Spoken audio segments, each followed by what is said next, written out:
ഈ അന്ധവിശ്വാസങ്ങളെ ശാസ്ത്രമാക്കി മാറ്റുന്നതാണ് ഇന്ന് കാണുന്ന ഏറ്റവും വലിയ ഭീകരത. അന്ധവിശ്വാസങ്ങൾ എവിടെ പോയി നോക്കിയാലും അന്ധവിശ്വാസങ്ങൾ അതിൻ്റെ ശാസ്ത്രീയത. ഒരു ഉദാഹരണം പറയാം.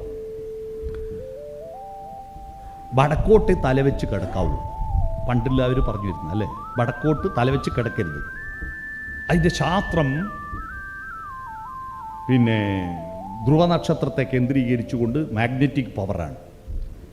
യഥാർത്ഥത്തിൽ ഈ മാഗ്നറ്റിക് പവറിൻ്റെ സത്യം, ശാസ്ത്ര സത്യം എന്താണെന്ന് പറഞ്ഞാൽ മാഗ്നറ്റിക് പവറുണ്ട് ഭൂമിക്ക്. പക്ഷെ അത് യഥാർത്ഥത്തിൽ എത്രയാ? നമ്മളൊരു മൊബൈൽ ഫോൺ അടുത്ത് വെച്ച് കിടക്കുന്നതിൻ്റെ 1000-1 പോലും ഇല്ല.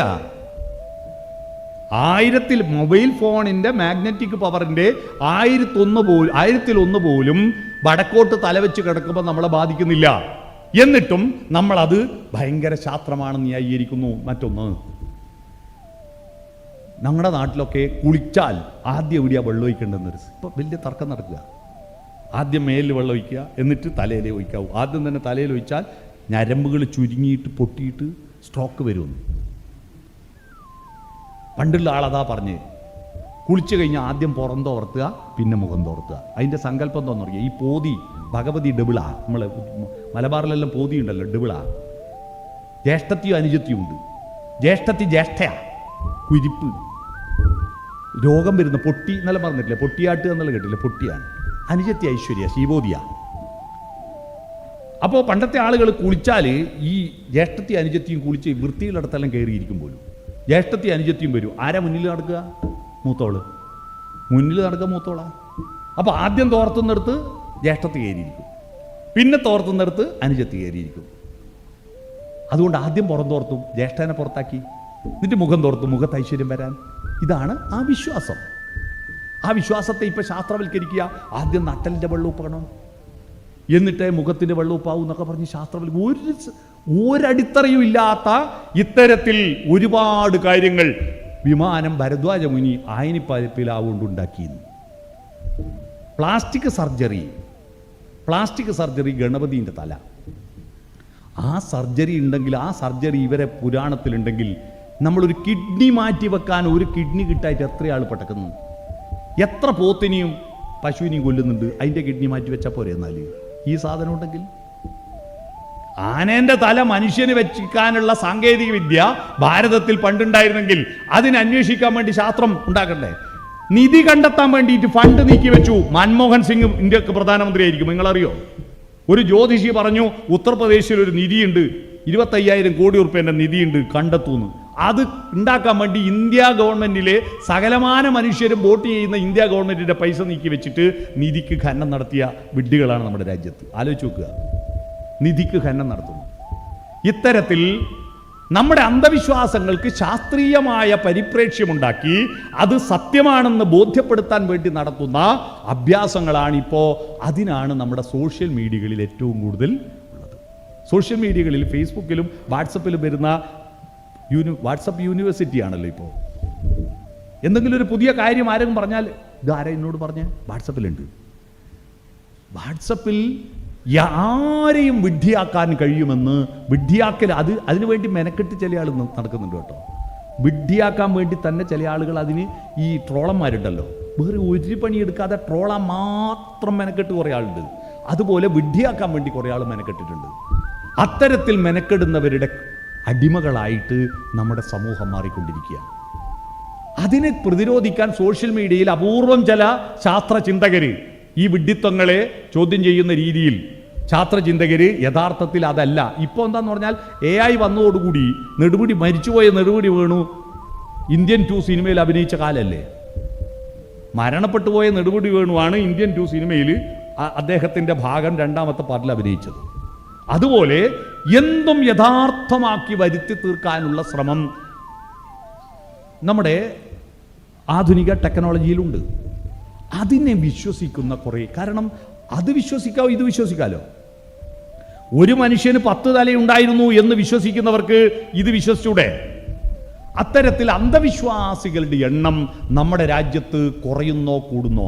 നമ്മുടെ കുട്ടികൾ, പ്രായമുള്ളവർ പോട്ടെ, അവർ പിന്നെ ശീലിച്ചതേ പാലിക്കൂ. നമ്മുടെ ഒരു തലമുറയുടെ ഒരു കുഴപ്പം, പഴയതൊന്നും മറക്കുകയില്ല, പുതിയതൊന്നും പഠിക്കുകയില്ല എന്നാ.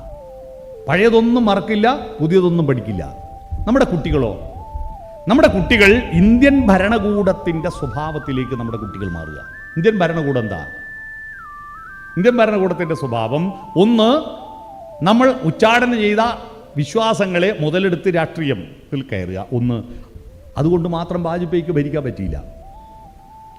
അത് മനസ്സിലാക്കിയ ആളാണ് ഇപ്പോഴത്തെ പ്രധാനമന്ത്രി നരേന്ദ്രമോദി. വിശ്വാസത്തെ മാത്രം കൊണ്ട് രാജ്യം ഭരിക്കാൻ കഴിയില്ലെന്ന് മനസ്സിലാക്കി.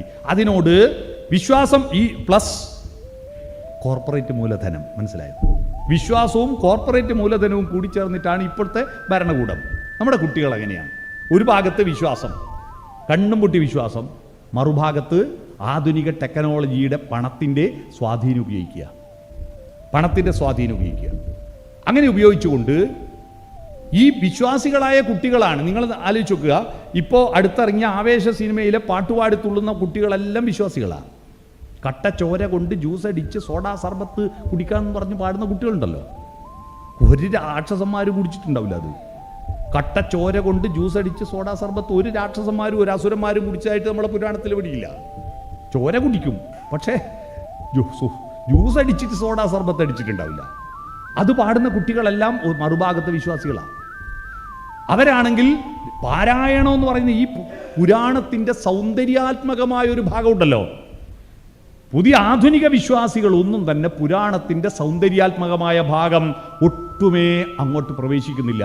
ഇപ്പം ഭാഗവതം വായിക്കുമ്പോൾ അതിലെ നവരസങ്ങളെപ്പറ്റിയോ രാസലീലയെ പറ്റിയോ അതിൻ്റെ പുഴകളോട് കൃഷ്ണൻ കാണിച്ച അടുപ്പത്തെക്കുറിച്ചോ ഒന്നും ആർക്കും വേണ്ട.